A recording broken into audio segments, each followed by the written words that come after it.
Mga ka-G, sa ating gospel nakita natin si Jesus na tinawag ang 12 apostol at sinugo sila upang ipahayag ang mabuting balita.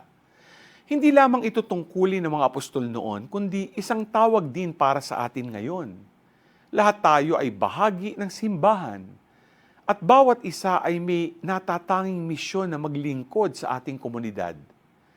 Katulad ni San Francisco de Sales na ginugol ang kanyang buhay sa pagtuturo at paggabay sa mga tao pabalik sa Diyos. Tayo rin ay tinatawag na maging mga instrumento ng pagmamahal at kabutihan. Paano ba natin magagampanan ito? Magsisimula tayo sa maliit, pagiging mabuting kapwa, pakikinig sa nangangailangan, at pakikilahok sa mga gawaing pangkomunidad. Nawa ay maging handa tayong tumugon sa tawag ni Jesus at maging aktibong bahagi ng misyon ng simbahan.